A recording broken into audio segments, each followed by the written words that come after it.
Hi guys, welcome to another episode of my travel abroad videos.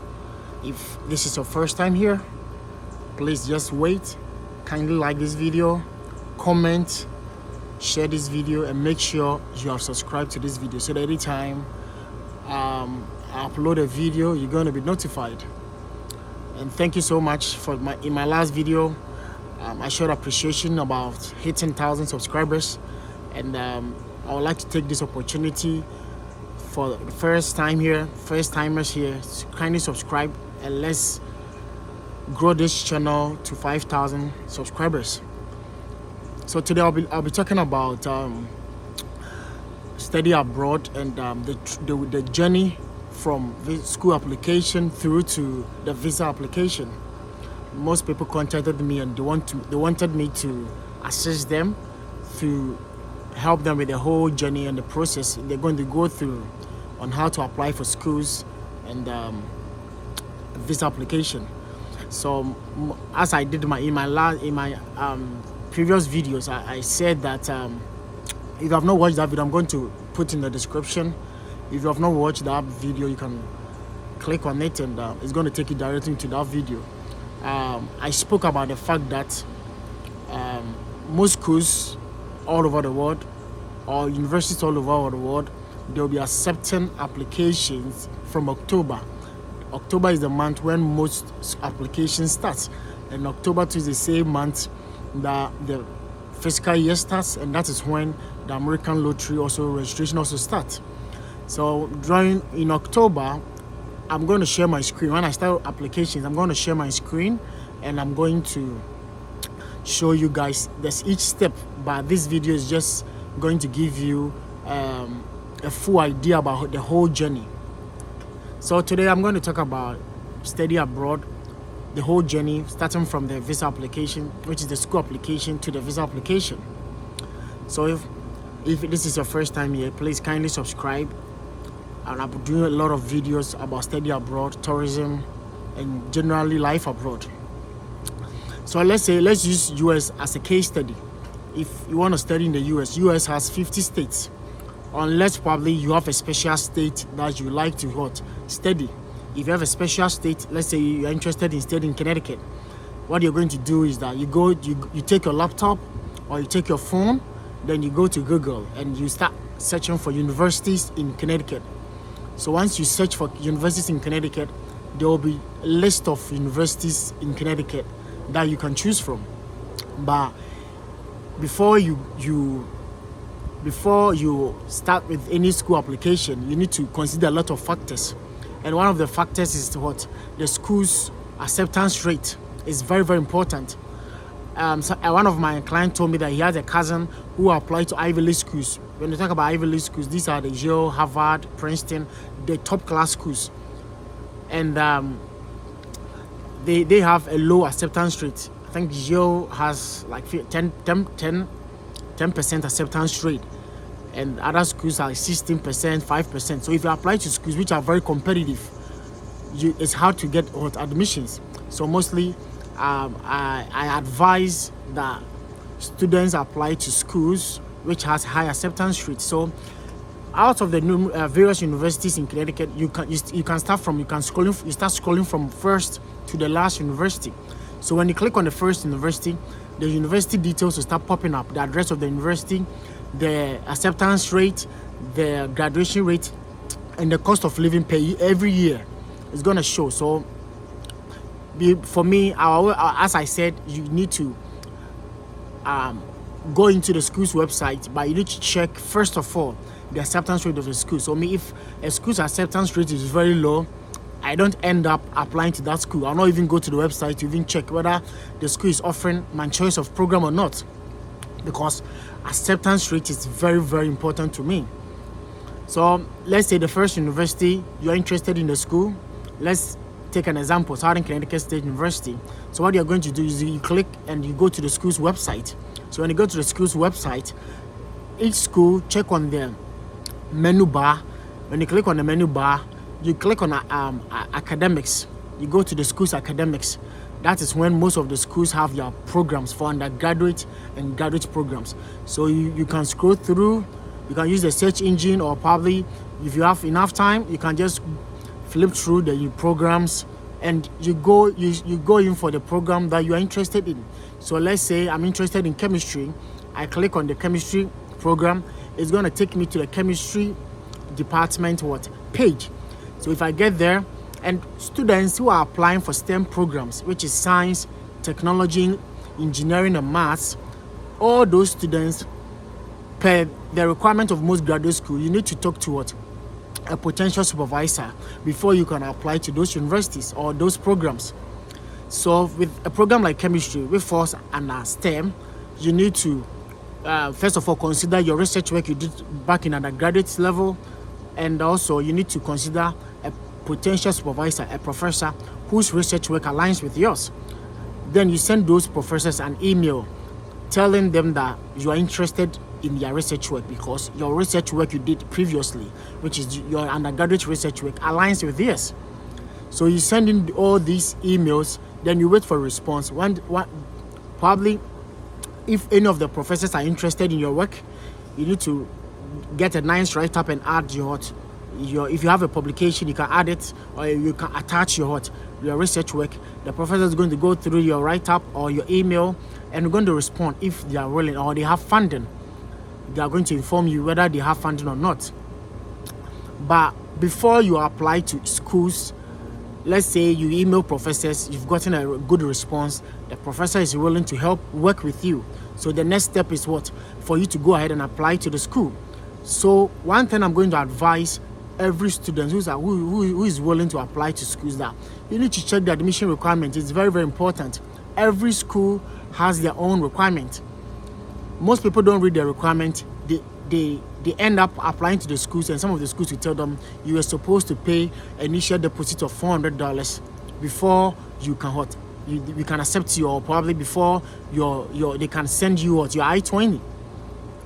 And most people I've had people who have contacted me and they did not read about the admission requirement. They got the admission, they're supposed to pay initial deposit of $400 and they don't have that amount of money.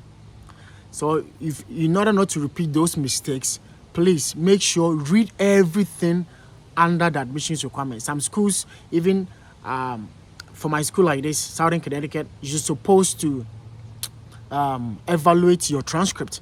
You see, we have an evaluation body like WES, World Education Service, because there are a lot of countries applying to the US all over the world. There are a lot of students applying all over the world, and every country has their own grading system. But since you're applying to the US, they want to make sure your transcript is being translated into the US standard, which is the GPA. So from KNUST, where I completed, is CWA, cumulative weighted average. So you need to convert it to GPA, which is the US standard. So there's a body who does that for you, and it's not free. It's at a fee. I think it's $350. So, but some people, because they can't afford it.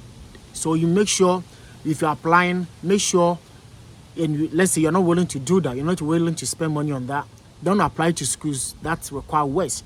Even my own school, people have contacted me and they've told me that they wanted to apply, but later realized that as part of the admission requirement, they're supposed to have a WES evaluation, which they can't afford it.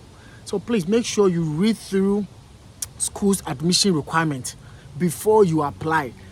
Read admissions requirements, please, before you apply.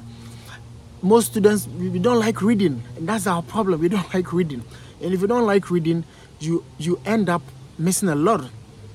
And you need to also consider that, because funding, I did my previous video now, I spoke about how the GRE or SAT score can help you secure a visa. Because if you don't have good funding, your visa is hard. If you have funding, it increases your chances. Someone was arguing with me that because I'm talking about funding, it's not that automatically you're going to be given, if the school say they're going to give you funding, it's competitive, you're competing with other students. But make sure, read admission requirements and make sure the school gives good funding. So you need to consider high acceptance rate universities. Number two, you need to consider schools that give good funding before you apply. You need to consider all these factors, because if you have good funding, your chances of getting your visa, it increases your chance. So please go through the admission requirement to know what you're supposed to do before you go ahead and apply. So let's say you start with the application, and whatever you supposed the school's requirement, you make sure you meet every requirement. Make sure you meet every requirement. And one thing that is very, very disturbing, and one thing that's the difficult part of the application, is a recommendation.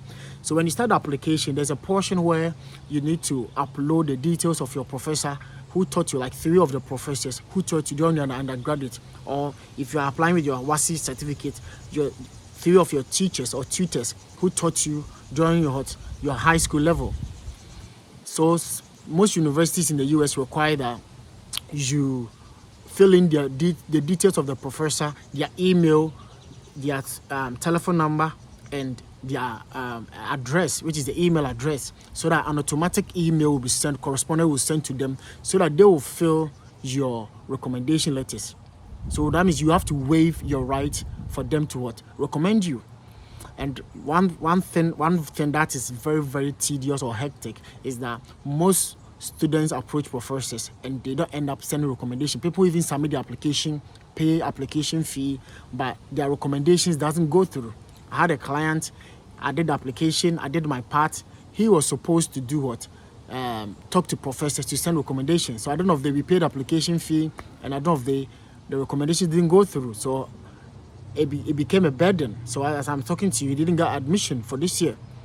So recommendations, try and keep reminding professors. If you are in Accra or wherever you are, travel as far as from Accra. That's what I did. I had to travel from Accra to Kumasi to make sure the professors are sending my recommendation. It's very, very important. If you don't do that, you're not going to get, the admission committee is not going to review your application. And there are several universities, application fee, you need to also consider application fee before you apply. Some schools pay as high as $100, some 75, 85, we have 60, 50, 30, 25. So you need to consider your monetary aspect of the application, whether you're able to afford the application fee or not. So let's say by October you start the application, you will, by December you're able to complete all, and at least you need to apply to 4 schools. Maximum, try and apply to 4 schools that you think all the 4 schools they're offering the program, you're going to get, they have high acceptance rate, and you're also going to get scholarships. You apply to the 4 schools. So by December, January, you are done. And that is when most schools even end the application by December. Some schools end the application by December, and some of them January. So you need to run very fast and make sure you keep reminding professors about recommendations. So I would advise that at least you have 5 recommendations, professors who are going to recommend. So that if, I don't know, if the 2 doesn't send the recommendation, 3 would have sent it. So you'll be fine. You'll be fine with the 3, because most schools require 3 recommendations. So let's say by January you are done with the application submitted. By March, April, you'll be hearing from schools that is going to give you admission. Some schools, admission offer comes with scholarship. Some too, you get admission. After that admission, you need to talk to professors in your department. And some of them, if you are a science-related program, you can talk to professors who are not even in your department about graduate assistantship. Because graduate assistantship is not particular about you teaching. We have different forms of graduate assistantship. You can even help the professor at the various offices. You can help them with your office. Some of them you're going to teach. So you can email professors, not only in your department, even outside your department. Let's say you are in chemistry, you can email professors in physics, mathematics, statistics, or even biology department to get funding if there's any graduate assistantship. So once you're able to go through, your admission comes in, you have your scholarship, then you can now request for I-20. But before you can request for I-20, most schools require that you send in a bank statement for them to issue your I-20. If you need a bank statement, you can contact me. I can help assist you with your bank statement. So you send in your bank statement and your I-20 is being released. So once your I-20 is being released, the first thing is to go to, you now start with the visa application. So with the visa application, what you're supposed to do is that the first step is that you take your travel passport, you go to GT Bank and pay your visa fee of $160. And I think the visa fee is going to increase. I think 18th June 2023 is going to increase to 185. So you take the equivalence, then you go with your travel passport and pay your visa fee. So when you pay your visa fee, the next step is to go and start your visa application at ustraveldocs.com. You go to ustraveldocs.com. You're also supposed to fill your DS-160 and get your confirmation number before you start your visa application. You're going to look on your I-20. There are a lot of details, information on the I-20 that the visa application is going to ask you to fill. So once you are done with it, the next thing is what? Your next thing is to go to the last portion, which is your appointment date, regular date. So if you end up with a very good date for your interview, because most schools start in August. Most schools for fall start in August. So if you're able to get a June, July, or even early part of July, August, you are good. You're good to go. You can schedule it. If regular days are around 2024, what you're going to do is you have to schedule it. Then you request for emergency appointment. You got to request for emergency appointment. So you need the nice write-up as to why you need the emergency appointment, because you have gotten 2024 and your school starts in 2023. So you need them to give you a favorable date for you to go for your interview, so that you can get to school or get on campus as soon as possible to discuss your research. Yeah, so if you do that and your emergency is approved, you'll be given a favorable days like June, July, and August 2023 or 2024 if you are in 2024. So since you're in 2023, you need June, July, August in 2023. So once you get the 2023, you start preparing. You need to join mock interviews. You need somebody to coach you with mock interview on how you're going to go about your responses when you go to the interview, which I do that. I assist people with mock interview to assist them to train them, so that when they go for their interview, they can perform well. Because if you go to the interview, you have good scholarship and you don't speak out well, you don't speak out boldly, you don't speak out confidently, just know that you're not going to be given a visa, because you have not proven yourself right as to why the visa officer should secure your visa or give you the visa or to approve your visa. You need mock interview. So when you go for the interview, and by God's grace you've been given the interview, it's a good news for you. And the next thing is to wait on DHL. They're going to give you a sheet that track your visa at the DHL. You're going to get an email from DHL that your passport or your visa is ready for pickup. So you just go to the office and you pick it up, whether it's in Kumasi, Accra. During the visa application, you're going to show them where you like to take your visa. So once you get your visa, the next thing is your plane ticket. So I'm going to end the video today. This is a rough estimate of the whole journey. So wherever you've gotten to in this journey, you can watch my video. It will show you where you've gotten to, and if you need assistance, contact JC Consult to assist you in any stage you've gotten, whether you need a visa assistance or you need a school application assistance. I'm here to give you any form of assistance. I'm going to end the video today. If this is your first time here and the video is very good to you, kindly subscribe, like, comment, and share this video to other people, so that they all be great together. We're gonna be great, all we're gonna be great together. If you are traveling as a student visa or other visa, when you get to the US, try and also assist other people. You can start a YouTube channel and use the opportunity to help other people, as I'm doing. So let's all grow together, let's all be great together, and I think that's gonna be good. So I'm ending my video today. See you in my next video. Thank you. Bye bye.